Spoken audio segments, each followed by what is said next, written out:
Բարև ձեզ, Վարշավայից իր աշխատանքն է շարունակում ՎՏ Հայաստան Նյուզը։ Հայաստանում եւ նրա սահմաններից դուրս իրավիճակը վերլուծում եւ ներկայացնում ենք եվրոպական տեսանկյունից։ Տաղավարում աշխատում է Ռազմիկ Մարտիրոսյանը։ Հապկում աշխատանքներն ակտիվացնելու առումով Հայաստանը միջոցներ չի ձեռնարկելու։ Վարչապետ Նիկոլ Փաշինյանն է այսօր հայտարարել, պատասխանելով հարցին, թե արդյոք Հայաստանը պատրաստվում է ապասառեցնել անդամակցությունը հապկին։ Ձեր ասած ապասառեցումը չի նախատեսվում։ Մենք դե յուրե եւ վերջնականորեն դուրս կգանք հապկից, թե դուրս չեն գա, այդ ուրիշ խոսակցություն է, ես չեմ կարող ասել։ Եվ հետեւաբար կգործենք ըստ իրավիճակի։ Իմ ամենաճիշտ եւ դժվար որոշումը իմ իսկ խոստումը դրժելն ու 2018 թվականին վարչապետի պաշտոնում առաջադրվելն էր։ Հրաժարականից 8 տարի անց հայտարարել է երրորդ նախագահ Սերժ Սարգսյանը։ Ցավոք, դա նաև իմ ամենամեծ սխալն էր, որովհետև չստացվեց բացատրել մեր ժողովրդին, որ իմ առաջադրման նպատակը բնավ իշխանությունը պահելը չէր, այլ Ղարաբաղի եւ Հայաստանի անվտանգությունն ապահովելն էր։ Այո, Նիկոլը ճիշտ էր, նա պատրաստ էր գնալ մինչև վերջ եւ չուներ ոչ մի կարմիր գիծ։ Ես չպետք է առաջադրվեի։ Իսկ ես սխալվեցի, կարծելով թե կարողանալու ենք մեր ժողովրդին բացատրել, որ բանակցային բարդ իրավիճակում իմ հեռանալը հանգեցնելու է աղետի։ Պաշտոնական այցով Թբիլիսիում գտնվող պաշտպանության նախարար Սուրեն Պապիկյանը հանդիպել է Վրաստանի վարչապետ Իրակլի Կոբախիձեի հետ։ Պապիկյանը ներկայացրել է փոխգործակցության առաջնահերթություններն ու հեռանկարները, բարձր գնահատելով պաշտպանության ոլորտում երկկողմ համագործակցության ընթացքը։ Ավելի վաղ նա հանդիպել էր Վրաստանի պաշտպանության նախարարի հետ։ Վրաստանի պաշտպանության նախարարի հետ հանդիպմանը քննարկվել են պաշտպանության բնագավառում երկկողմ համագործակցության ընթացքին եւ զարգացման հեռանկարներին վերաբերող հարցեր։ Հանդիպմանը ներկա եղել նաև Վրաստանում Հայաստանի արտակարգ եւ լիազոր դեսպան Աշոտ Սմբատյանը։ Ըստ Հայաստանի պաշտպանության նախարարության երկկողմ համագործակցության թեմայից բացի կողմերն անդրադարձել են նաև տարածաշրջանային անվտանգությանն առնչվող մի շարք հարցերի։ Տարածաշրջանում առկա իրողությունների պայմաններում հայ-վրացական հարաբերությունների ներկայիս իրավիճակի, համագործակցության ձևաչափերի, ընդհանուր շահերի եւ հնարավորությունների վերաբերյալ կզրուցենք վրացագետ Ջոնի Մելիքյանի հետ։ Ինչպիսին է պաշտպանական համագործակցության ընթացքը, ինչ ձևաչափով է այն եւ ինչ հեռանկարներ եք դուք տեսնում որպես Վրաստանի հարցերով երկար տարիներ զբաղվող փորձագետ։ Նախ սկսեմ նրանից, որ մենք վերջի 5-7 տարիների ընթացքում տեսնում ենք հայ-վրացական հարաբերությունների տրանսֆորմացիան եւ բարեկամական, բարեդրացիական հարաբերություններից անցումը դեպի ռազմավարականի։ Այո, այստեղ նաեւ եղել են որոշ խոչընդոտներ, որոնք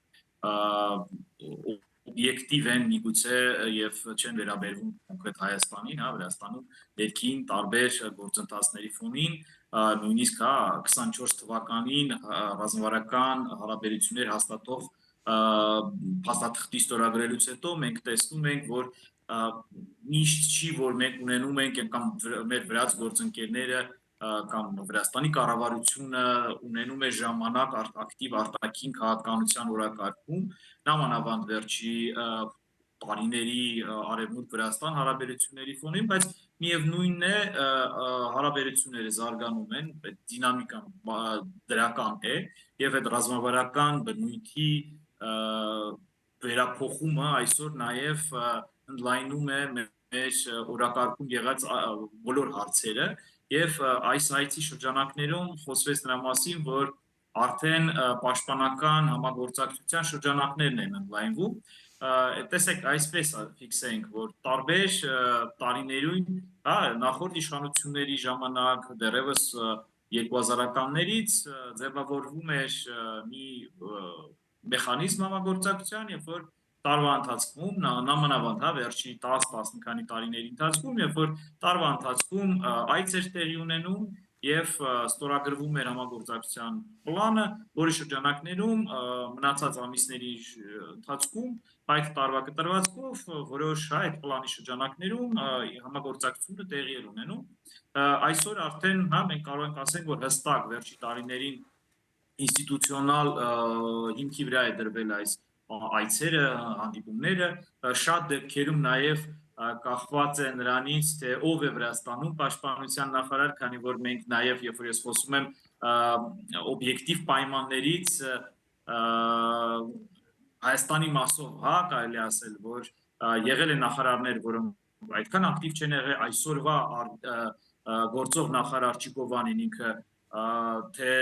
падգամավորի փորձ է ունեցել, պետական կառույցներում է աշխատել, ուստի ինքը քաղաքականությունից եւ ոլորտային շատ համապատասխան, հա, փորձ ունեցող գործիչ է, ուստի իր ժամանակահատվածում մենք տեսնում ենք, որ կա այս միտումը, զարգացումը հարաբերությունների, ընդլայնումը, որի մասին ակնարկվեց այս այցի շրջանակներում, մանրամասներ դերևս չկան, բայց այցի որոշ նյուանսներից երևում է, որ բացի ռազմական կրթությունից այստեղ նաև Վրաստանը որպես պետություն, որը երկար տարիներ ՆԱՏՕ-ի ինտեգրման գործընթացում է եւ բարեփոխումներով անցել է, նաեւ կարող է իր փորձով կիսվել մեր հետ եւ իրենց փորձը եւս մեր համար կարեւոր է եւ այդ փորձի փոխանակումը շատ հետաքրքիր է եւ այլն, հա, նաեւ Հայաստանի դիվերսիֆիկացվող արտաքին ռազմատեխնիկական այդ քաղաքականության շրջանակներում իմ կարծիքով այստեղ ընդհանրությունները շատ են եւ փորձի փոխանակումը եւս կարևորվում է բոլոր ոլորտներում եւ ավելի հստակ նաեւ այդ պաշտպանական ոլորտում նաեւ այցելություն եղավ վետերանների ռեաբիլիտացիայի կենտրոնի, իսկ գիտեք, որ Արցախյան պատերազմից հետո եւ դրանից հետո տեղի ունեցած սահմանային կոնֆլիկտի եւ այլ իրադարձությունների շրջանակներում մենք ունենք բազմից շատ վետերաններ, զինվորականներ, ովքեր դուժել են, վիրավորվել են եւ ռեաբիլիտացիայի նաեւ կարիք ունեն եւ այսօր Վրաստանը վերջի տասնյակ տարիներին այդ ուղղությամբ եւս բավականին ակտիվ աշխատել է լինեն ՆԱՏՕ-ի շրջանակներում առաքելությունները, որտեղ մասնակցել են, որից իրենց զինվորականները բավականին շատ քանակով շատ են եղել, 2000-ից ավել եղել է ժամանակ, երբ որ մոտ 1700 զինծառայող են իրենք ունեցել միսիաներում, ինչով իրենք որոշ ՆԱՏՕ անդամ երկրներին անցել էին եւ ուստի փորձ նաեւ այդ ոլորտում կա եւ նաեւ այստեղ շատ կարեւոր է, որ այսօր արտաքին քաղաքականությունը Հայաստանի ակտիվ արևմտյան ուղղությամբ երևացող եւ վերջի ՆԱՏՕ-ի հատուկ ներկայացուցիչը Հարավային Կովկասում եւ Կենտրոնական Ասիայում իր նշանակումից հետո առաջի անգամ տարածաշրջան մեկնեց, առաջի այցը հենց Երևան էր,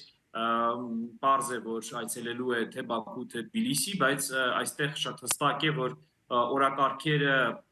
կան եւ կարիքը քննարկելու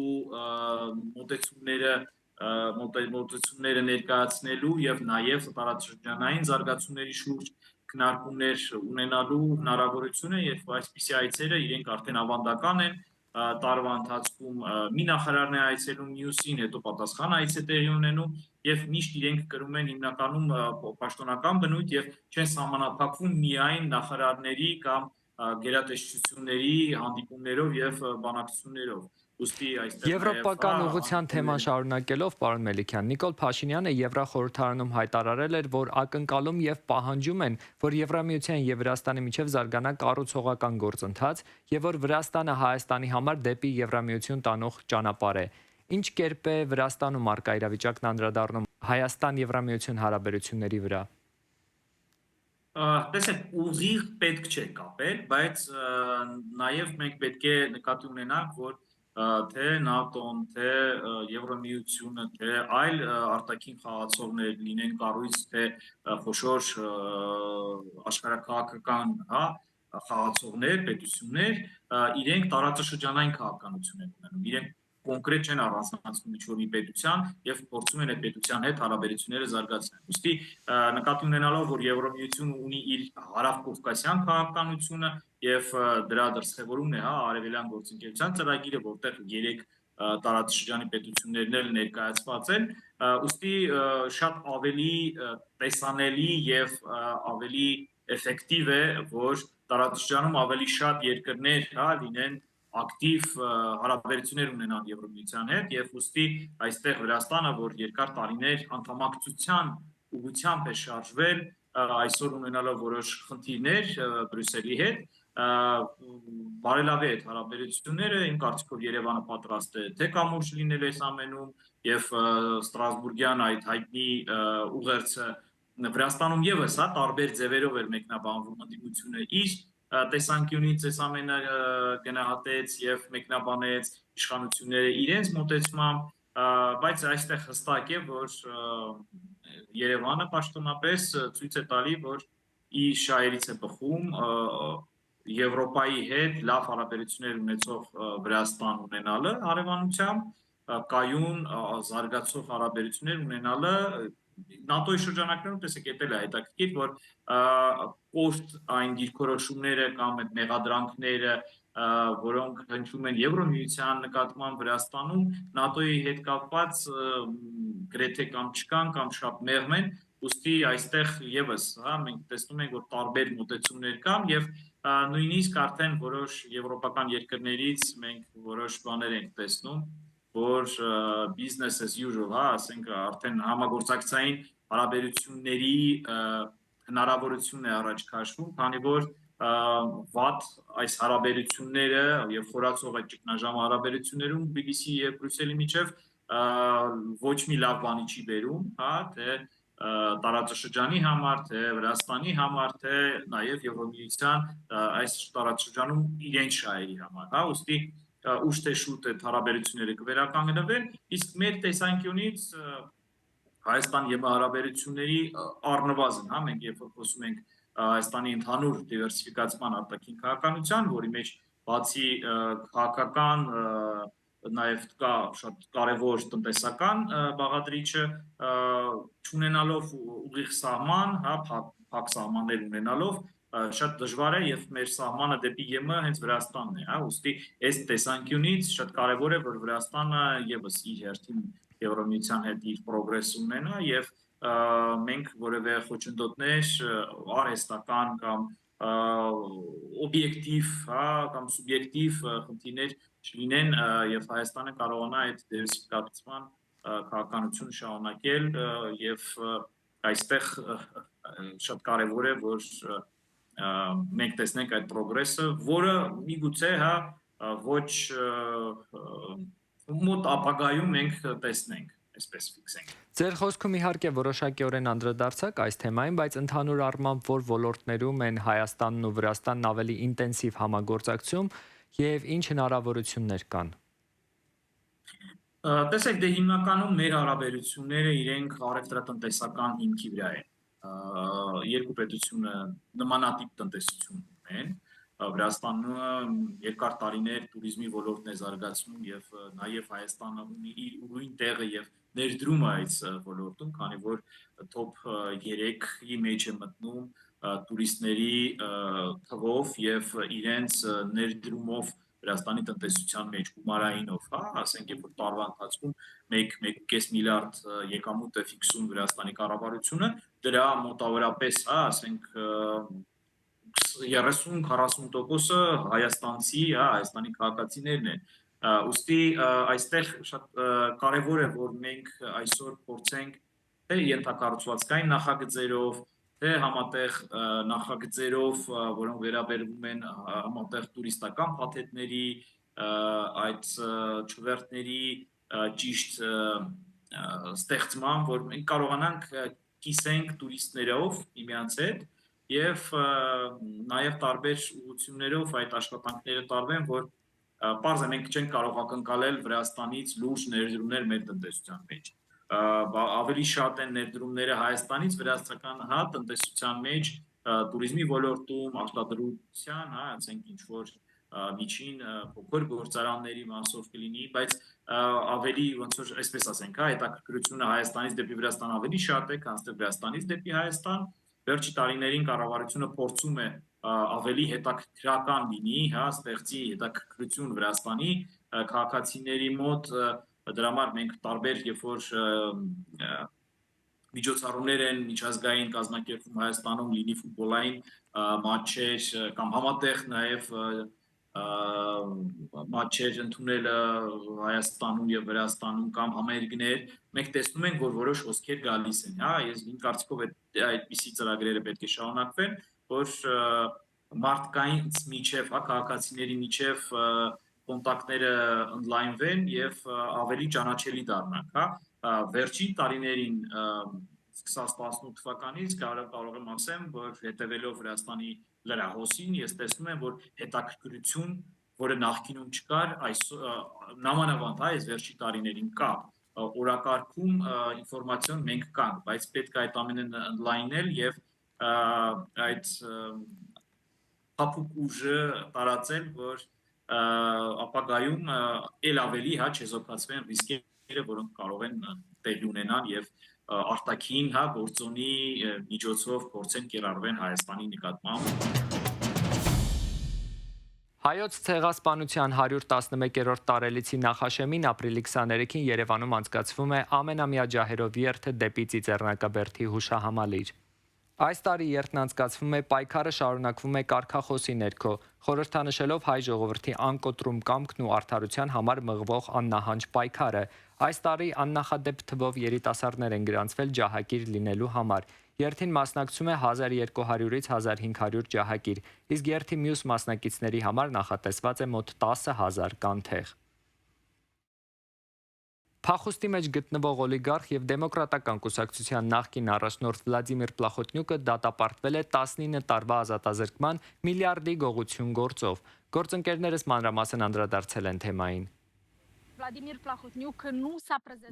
Պլախոտնյուկը չի մասնակցել այսօրվա դատական նիստին, որի ընթացքում հրապարակվել է դատավճիռը։ Բացի 19 տարվա ազատազրկումից, դատարանը նաև որոշել է 5 տարի ժամկետով արգելել Պլախոտնյուկին զբաղեցնել պետական պաշտոններ, որոնք կապված են ֆինանսների եւ գույքի կառավարման հետ։ Ըստ դատարանի նա նաև պարտավոր է փոխհատուցել պետությանը մոտ 60 միլիոն դոլարի նյութական վնաս։ Վլադիմիր Պլախոտնյուկը Մոլդովայի 2010-ականների ամենաազդեցիկ քաղաքական գործիչներից մեկն է եղել։ Քննությունը պնդում է, որ նա ստացել է ավելի քան 39 միլիոն դոլար եւ 3.5 միլիոն եվրո։ Իշխանափոխությունից հետո 2019 թվականի հունիսին Պլախոտնյուկը լքել է Մոլդովան եւ 6 տարի թաքնվել արդարադատությունից։